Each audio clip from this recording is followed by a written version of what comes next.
Welcome to the Motoring Podcast, your weekly discussion of motoring news. This is episode 594 on Tuesday, the 3rd of September, 2024. Hello, I'm Alan. Hello, I'm Andrew. And this week we'll be looking at real-world consequences to the great news for second-hand EV buyers. In new car news, we get primed to buy a car. And in points of interest, Alan drives a car. And we go straight into the new news. And going to start with the call from the RAC that has said that in the upcoming budget, it is recommending that the government scraps the 5p fuel duty cut, and it is expecting that to happen.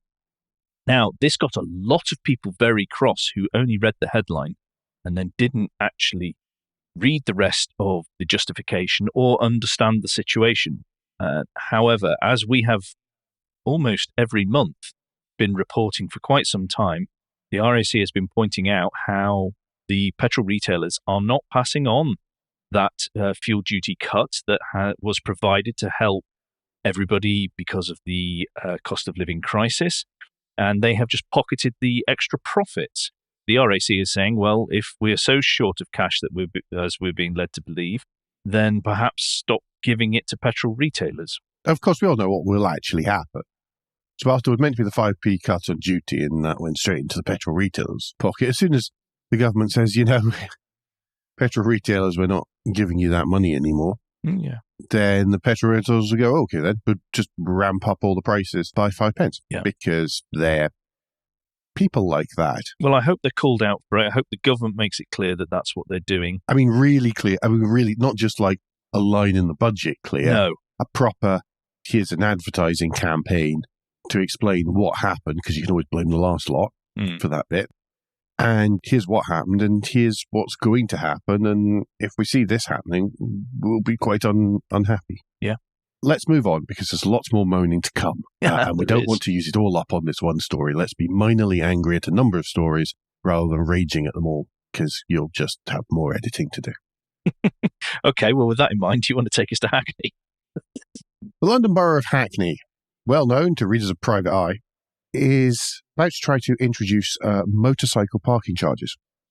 Now, it's not just parking charges for motorcycles, which are priced for motorcycles. They're about to try to introduce the same pricing scheme, system, and costs for motorcycles as they do for cars.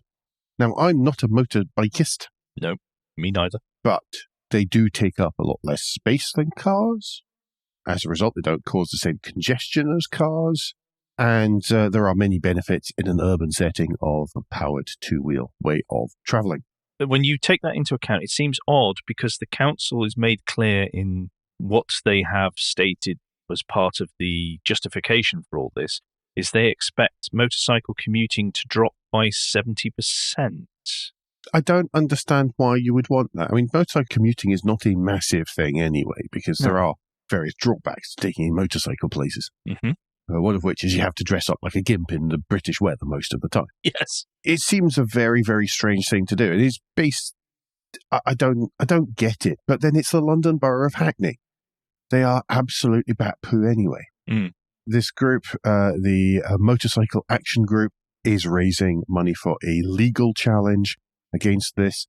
And not just because it's Hackney, but because, of course, then it shows a sort of knock-on effect across the whole of England and Wales, probably. Yeah. Because then if one council gets away with it, then all the others will feel that they can get away.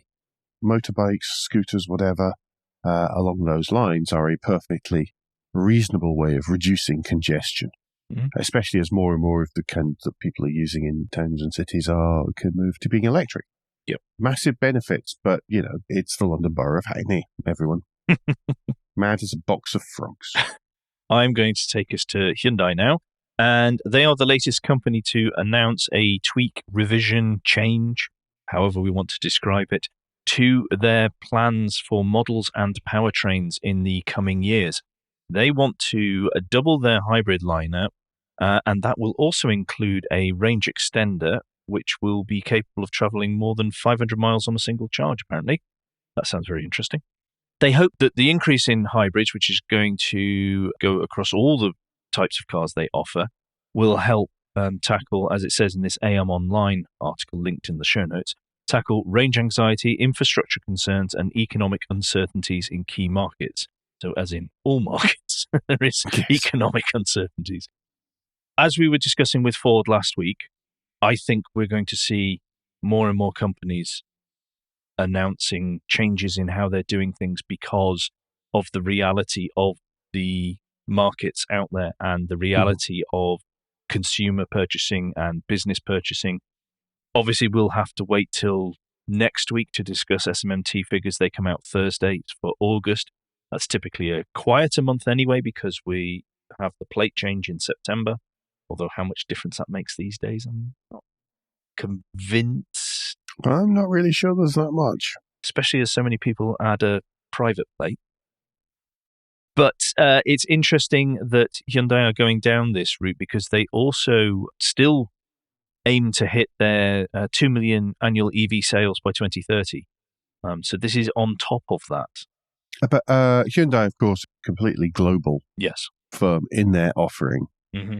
They offer stuff everywhere. Even places, I mean, Andrew mentioned Ford there, but many, many markets where Ford really aren't particularly a thing. Yeah. It can spread those around, but then many of its markets just not ready for anything beyond the simplest of hybrids, I guess. Yeah. Next up, in Good News Week, Lotus sold 4,873 cars in the first half of the year. Now, in the past, that would be an amazing result for Lotus. It is, in fact, a record. It is, in fact, yes, it is. It is a record for Lotus. However, this is quite a however as well. Yes, they were aiming to sell 55,000 this year. I'm no mathematicianist, but that doesn't seem very close or well on the way to 55,000. Not unless they're basically giving away the Electra for free. No. They've revised their target from 55,000 to 12,000 sales this year, which for Lotus is still very good. But compared to what the rather Danny Baja-esque figures that there were before. I was trying to think back. I haven't had time to listen to the episode when we discussed this because I know we talked about it when they came out with the plan. But I'm sure we said that this looked quite optimistic. Yes, I'm pretty sure it did because it was just such a massive step in one go. Huge jump. Lotus are putting an awful lot of this down to the additional tariffs for China-built electric cars. Wow. Okay. There's a face being pulled. I mean, it is quite impressively because they're not that much of a surprise, really. No. Particularly in North America. They are looking to revise. It's going to relaunch or reposition its product in Europe. Specifically in Europe, we're thinking about launching different variants, possibly smaller ones. Might be part of it. I think there's just such a disconnect between the MA and the Electra and what people think of as a Lotus generally, globally, without necessarily there being the marketing push to support it. Yeah. I mean, Porsche could get away with remember the early Cayennes were not delightful looking vehicles. No. And I think they could get away with it because they were still selling the Boxster and the 911 and they were still in the showrooms as well.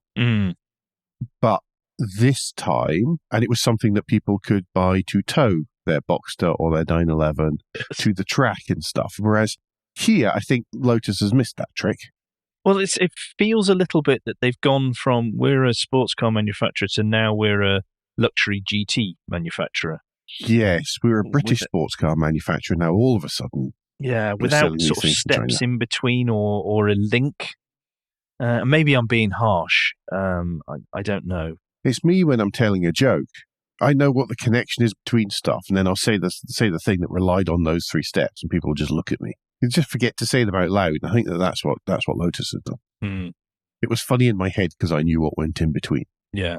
Whereas we were confident when we've discussed them in the past because we felt they were in good hands with backing from Geely, the reality of their actual sales is so far from what was projected that I now begin to worry. Even though and we need to stress this, there is record sales in the first half of the year globally. Yeah. That is record sales.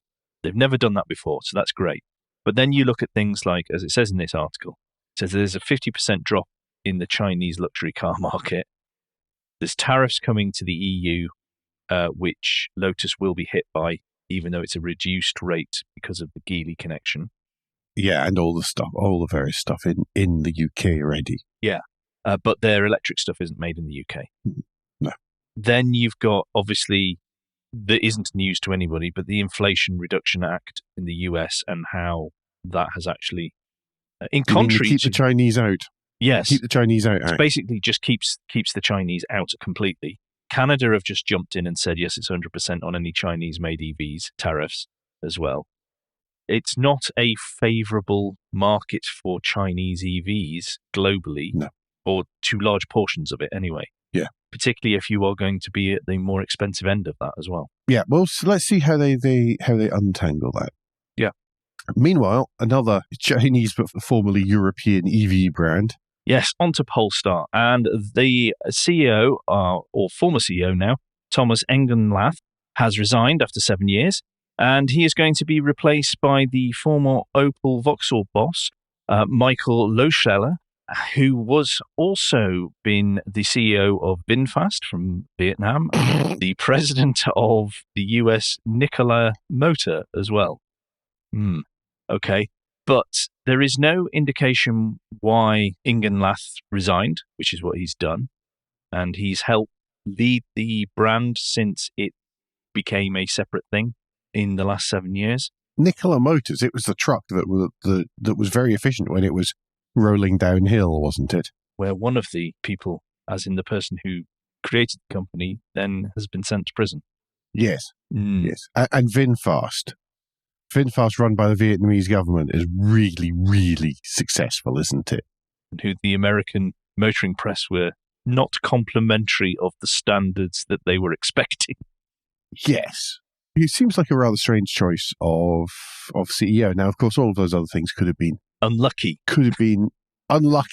Let's see what happens. I mean, good luck, of course. Yeah, absolutely, because I like the Polestar products. Yeah, same here. I like what they're trying to do.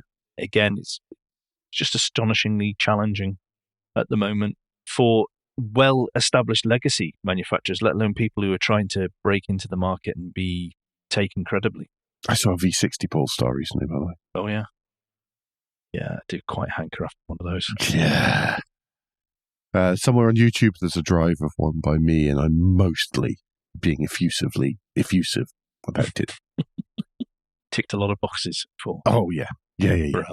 Okay, well, what doesn't tick boxes then, Alan? Talk to us about what HMRC have done now. Oh, HMRC. It's cutting. The headlines are all the electric company car mileage rate. And from the 1st of September, there will be new EGRs or AFRs, advisory fuel rates. They're basically knocked at a penny per mile off the amount that you can get reimbursed before getting hit with a tax from the next rate zone up.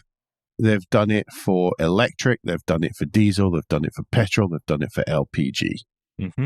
It seems particularly harsh on the EVs, though. Because the EV rate was lower already, then 1 pence off is a much higher percentage of what you were getting. Yeah. Because previously you were getting 8 pence per mile, now you're getting 7 pence per mile. And they already cut 1 pence per mile, from 9 to 8, back in May when it was last reviewed. Yeah, we covered it then. Yep. So EV drivers are getting a particular bit of shtick for this one. It's still not great for anyone, to be perfectly honest, given the fact that fuel prices keep rising and that the things like the please see the first story this week, there's likely to be even more rises because of stuff. So it is harsh on the EV owners, even if you've got a home charger, unless you've got one of those special tariffs that seemingly is pushed that you only charge when the moon is in the right quarter or whatever it is to get the super low rate. But if you have to use the public charging network, you get absolutely stuffed. Just as an example, I had to use a ultra rapid charger the last time I had an EV a couple of weeks ago, and it cost me 30 pence a mile to charge. Gosh. Yes, that's what I thought when I saw the bill at the end of it. It'd be as cheap running my Lexus in the UK. Yeah. I know, it'd be cheaper running. But let's not forget EV owners, if they're business-wise, do get other benefits throughout the system, the way things are set up. There is limited sympathy or limited cause to complain. Yeah. But the thing is, this is a nuanced issue, and HMRC are using very, very broad brushstrokes to paint a solution. And it doesn't. I think what's coming out through that's traditional for HMRC. I mean, that's but with EVs, it's even worse, because I think we've got the complication, the home and public charges and the VAT on that.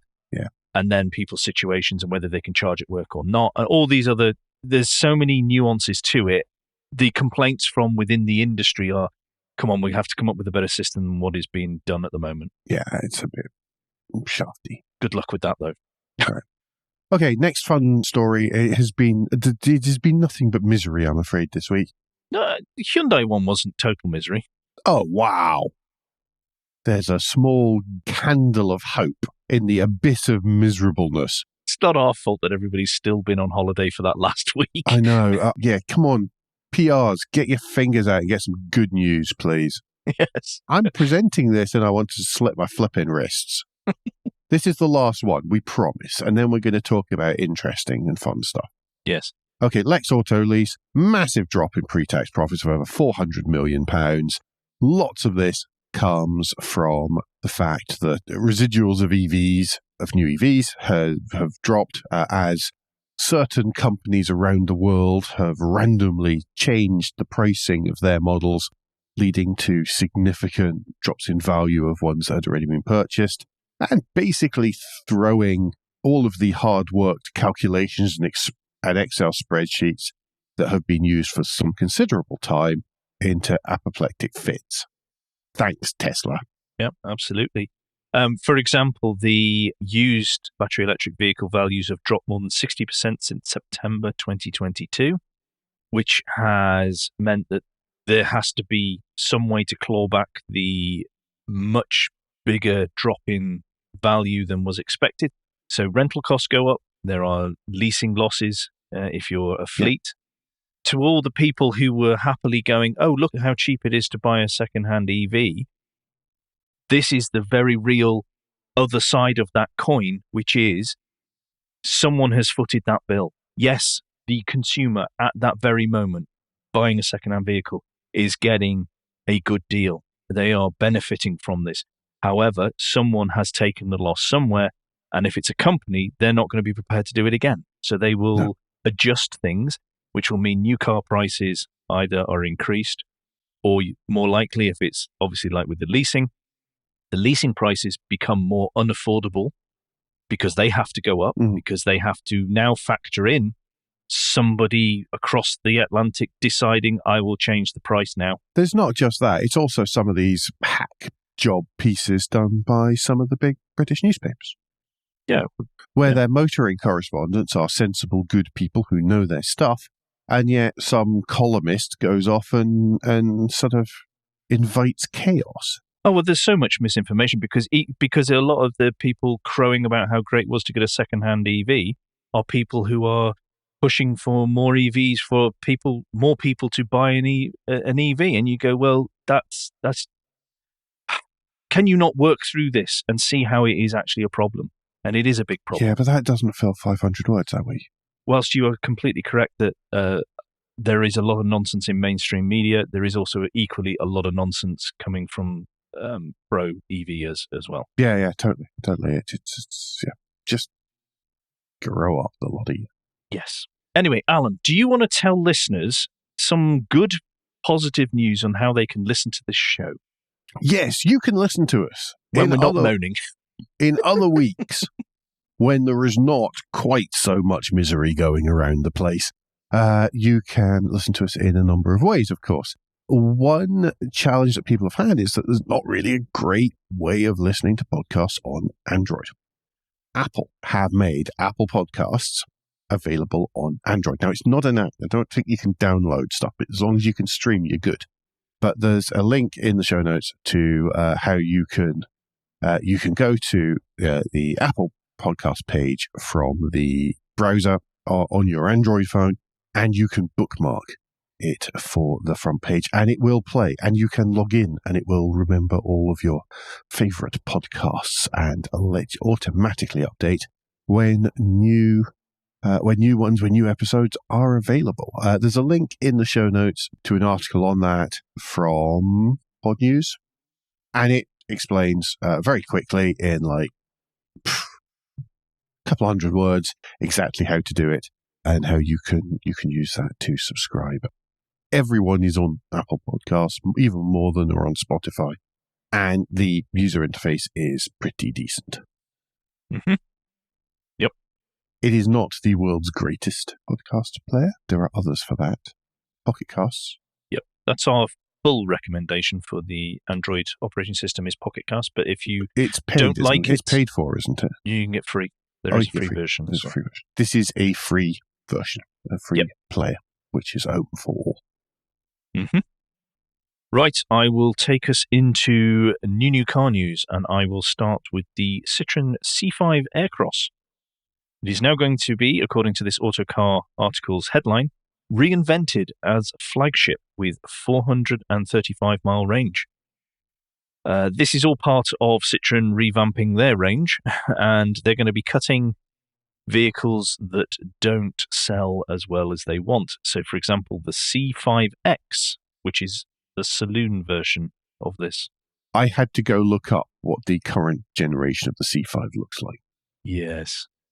And it's like, oh, it's generic Stellanto SUV. Yeah, it is. There is. It's very difficult to get my mind around this. And that's the C5X. The C5 Aircross is apparently taking some visual cues from the wonderful, was it Ollie? Yes. Ollie, the cardboard, the heavily cardboarded concept car that you could only see pictures of people actually standing on to show how strong the cardboard was. It's very the Ollie is very cool. The Ollie is very cool. And actually it is having an effect, or it is being used to show, you can see traceability between that and many of Citroën's newer vehicles. I wanted to call out my favorite quote in this from this Autocar article linked in the show notes as always. It says, speaking about the decision to axe the C5X, Koska said, it's the flagship today, but it's pretty marginal. Not because it's not successful, its market share is pretty good. But the segment is absolutely tiny. The segment is French government cars. That's it. That is the segment. Cars for driving French government ministers around. Mm. That's it. That's all it can be there for. And Renault have similar models as well, which are just there to drive ministers across Paris. Yeah. So this is going to be based on Stellantis' medium platform. Obviously, part of the focus of that is electric, and it will also allow some hybrid options. Visually, I'm really disappointed in it. I have to say, it's so bland. It's so bland. It is pretty generic. There's one of those things, though, with I often joke about how with IM Group in the UK, you can only be, only Isuzu can be successful or Subaru can be successful. They can never both be successful. And Peugeot and Citroën have a similar symbiotic relationship. I think symbiotic's the right word. Where only one of them can be successful or produce attractive-looking cars at any one time. And it seems to be Peugeot's turn right now. Yeah, it's not even quirky. I mean, I would happily go for it's just quirky. It's got a big badge. It's got those two air bumps on the side. No, they were left on in the factory. They were there to help move it round. No, those are there to make it quirky. Okay. They look like they've just been left on by mistake. And the front end's so bland. Come on. It is not an exciting vehicle by any means, but we're being positive because all of the news was so depressing that we're going, well done, I hope it sells well, okay? Well, yeah, because Citroën appear to be in a bit of trouble with models and sales and stuff. Citroën always do better at the smaller end of the market, and that's what we're not. That's what we're hopeful. But that's what we're looking forward to seeing, isn't it? We're looking to see the Stellantis small model one, the Grandi Pandi, the EC3. That's where the money is. Aircross. These ones are here for because reasons. Yeah. Really, it's the little ones the ones that matter to Citroën, whereas Peugeot far better with the bigger vehicles as well. Anyway, I know what will cheer us up immensely. Yes, the Hyundai N Vision 74. That's the sort of drift stroke GT car that based on the Giugiaro Ital design. Yep. Pony Coupe, it's not really a retro mod, is it? It's sort of a retro mod style, or very much brought up to date. Yeah. Styling wise, what they're going to do is they are going to release these on a very limited production. I mean, this has got rave reviews from everyone because it looks awesome. So they are actually going to build some and hopefully sell some as well. Because they're going to be hydrogen, aren't they? I believe so, yes. That was the thing about it, was they've made an exciting hydrogen concept. Yeah. Drove. The one challenge with that is not driving, and it's not the hydrogen, it's the fueling. Yes. That does mean it's probably going to be a very limited run of these, but they are going to look amazing. It's the kind of thing cool. People almost just buy into park and look at. It almost looks like a Hot Wheels now. Yes, it does. Yeah, no, it's cool. It's good news to see these things. By the way, that also comes out. That was announced at the same Investor Day as 21 new cars planned by 2030, and lots of the other stuff that we mentioned right at the top of the show. Mm-hmm. Okay, I'm going to take us to Kingsley. They are offering a re-engineered Defender. It's a retro mod. Yes.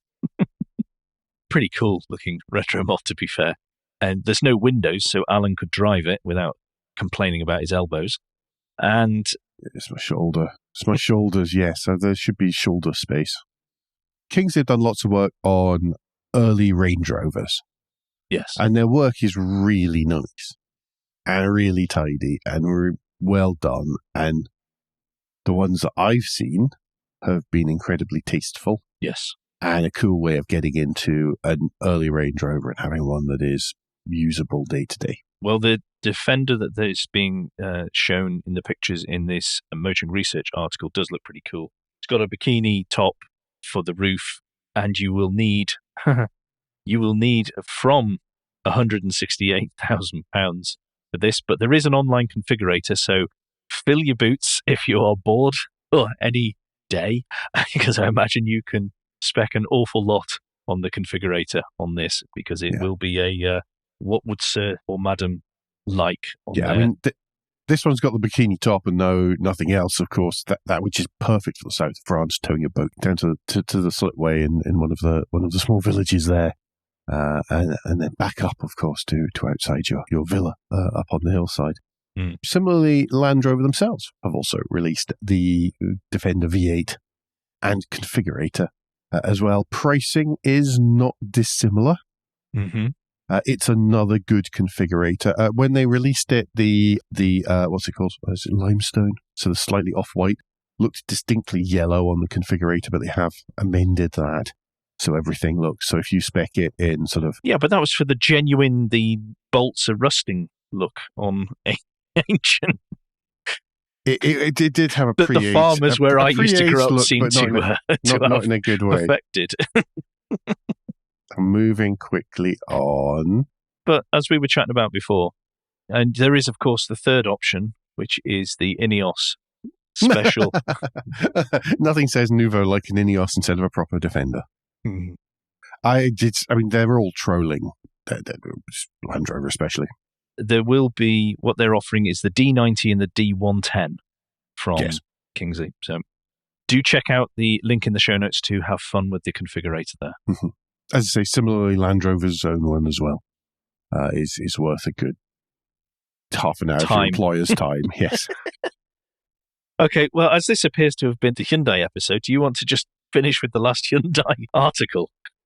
Yes, thanks, Robin and Tash, for actually being at work this week.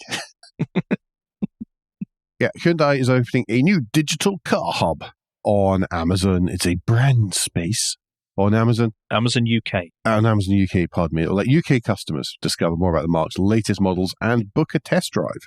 According to this Motoring Research article, which will be linked in the show notes. You can't buy it via Amazon. You still have to buy via a dealer. But you can do most of the legwork there. You can do lots of the legwork and the research, and then once you're happy that you actually want to go drive something or poke at something in real life, then you head off to the dealer. But it lets you do all that sort of initial stuff without somebody breathing down your neck, offering you an over-hot coffee and all of these kinds of things. Yep. In the US, you'll be able to go further than that, including arranging finance and then collecting the car from a dealer of your choice, which, well, I assume the idea there is to try to minimize the contact people have with the worst part of buying any vehicle here in the US. Yeah. The good thing is, at least it hasn't. That has never got to you, and you're not bitter about it in any way, Alan. For the last Just 2 and a bit years, horrible. I'm so unused to it because I always go to dealers where I trust the salesman. Yeah. What a radical idea. I know. Anyway, talking about being in America, you did something a bit different this weekend. I did, and you've also linked something which I hadn't seen, but I'm probably involved in. I didn't catch you in it. Oh, okay. But I don't know if you were mentioned, but I haven't had a chance to watch it all. But our points of interest is a little bit different this week, ladies and gentlemen. It's because it's not a full episode's worth, really. This weekend, I caught up with a friend. That was it. There we go. End of Excellent. it. And what I did, but in all honesty, what we did is we went and drove something interesting. Those U-Haul vans based on the GMC Savannah are actually really nice to drive. The kit level is very low. There's no cruise control or anything, but the air conditioning blows ice cold. And I was impressed with the whole U-Haul system as a concept and the ability, just how user-friendly it is, how even in the cabin, there's all these little things to say, well, you can always plug your phone in via this USB here, and this is the button you press on the radio so you can listen to it, or all these sorts of things. So here's how you turn on the cabin light. There's labels there. It's so nicely done as a system. And the trucks drive really well and incredibly smoothly, although certainly the one we had did. And that was despite having a trailer on the back and from Boston to New York City having a smart crossblade on the back. So what's a crossblade for the boys and girls at home who don't know? Oh, right, a crossblade. Yes, I should probably talk about that as well. Yeah, if you can get over your van lusting. It was, honestly, a drive back from New York into the night. It was surprisingly easy to drive that U-Haul van. It was actually quite nice. Well, that's good. But anyway, the crossblade. Jim McGill. Friend of the show. Jim McGill. He, some of you know, one of the things he does is he sources and brings vehicles from Europe to the US for the Lane Motor Museum down in Nashville. If you must have heard of the Lane Motor Museum by now. I actually visited it when I was on holiday. It was probably my main reason to go to Nashville, but the Country Music Hall of Fame was interesting too, and you should definitely see that as well. But really, you should also go see the Lane Motor Museum, which is a small private museum of interesting cars, unusual cars. And for those of us in the UK and the sort of middle-aged car person Twitter, other platforms are available. Then over the years, we've become slightly familiar with the kind of strange adventures that Jim goes on and bringing vehicles across. This time he has brought over a smart crossblade. A smart crossblade is a smart four-two where someone has essentially sliced off the roof and removed the doors and the windscreen. Okay. And made what's left kind of waterproof. And it's... There isn't anything left at that point. There's not a lot. There's 2 seats. This one is perfectly good. Had a radio and stereo and no air conditioning, funnily enough, and a heater. And that's kind of it. You may well have seen Ian Hubnott driving it around Cambridgeshire in the rain. They're driving the same one. Anyway, they built 2,000 of the crossblades, and they were all sold in Europe. There was already one in the US, which is for sale on Cars and Bids, I think, or Bring a Trailer or something for quite a lot of money. So, sorry, everyone. There's now 2 of them. And so it's over here. So, Jim had driven a fair bit, driven like 850 miles across to Vermont and stuff, and then decided enough was enough. And really, it should go on a trailer, because one thing that I completely agree with him about is that windscreens are underrated. I have a new admiration for the nutters for weatherproofing in New Hampshire who get over the thing. They take the motorcycle helmet off and wearing only sunglasses then cruise to their death around the state, or indeed many other states in the US, because you're getting quite a lot of buffeting if you're going anywhere over 40 miles an hour. Tell me about it, trust me. Jim survived 850 miles of that and then thought, I am not driving this down to Long Island where it had to be dropped off for the next part of its travels. I'm not doing that. I'm going to rent a vehicle and trailer from U-Haul and we're going to take it down. So as a result, he came down via mine. So Friday night we took it out and I got a blat of it locally, and then as it had got dark by then, we then drove through downtown Boston, and it was very cool. I take it you got no looks, or no one pointed at you, no one smiled, no one laughed, nothing like that? But Boston, not so bad. It was sort of after dark. It was quite quiet because it's Memorial Day, not Memorial Day weekend, Labor Day weekend. It was quite quiet. It just goes out of the cities then. Okay. It's sort of family. We thought, well, what do we do tomorrow then? It doesn't really have to be there by Monday. So we decided we'd load it up, stick it on the trailer, and of course it had to end up in Long Island. We thought, well, it's not going to take all day to get to Long Island. We might as well add a little jolly to it. We went down to New York. Well, Long Island, which makes sense. It's not as if we were going out of our way particularly here. Parked up truck and trailer in a Home Depot car park where it was disguised amongst all the other U-Haul trucks and trailers. Unloaded said Crossblade and then drove it into and around Manhattan, which is quite an experience. Well, you're in a tiny little car surrounded by incredibly tall buildings. Yes. Well, did you know what? The tiny little car bit, not an issue. Okay. Actually did not feel unsafe. Let's just point out that the only things between you and the outside world in the Crossblade is there is, of course, a roll hoop behind you, which actually means that rearward visibility is useless because there's no rear view mirror.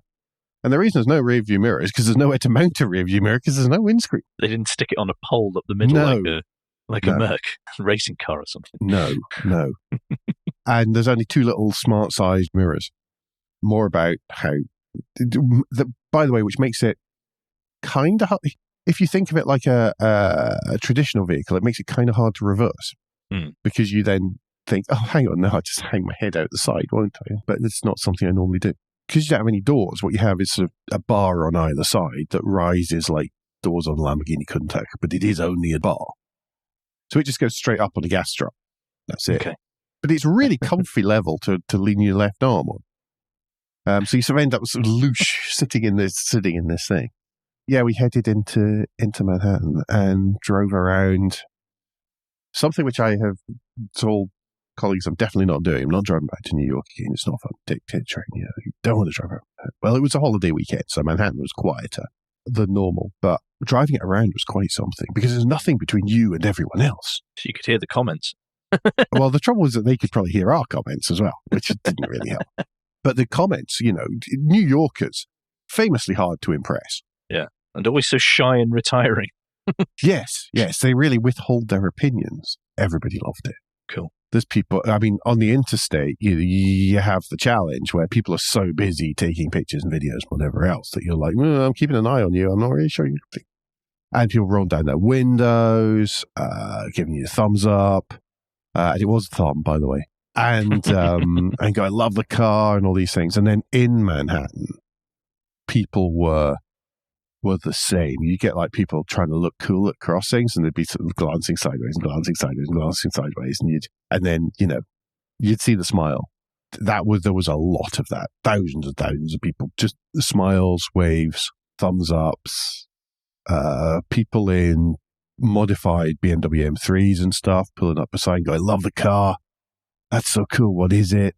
It was just a really happy day, and we made an awful lot of people smile, which was so cool. I mean, whilst I say there's a lot to be said for the windscreen, there's also a lot to be said in circumstances like that for being, you're part of the atmosphere. You're not in a cocoon.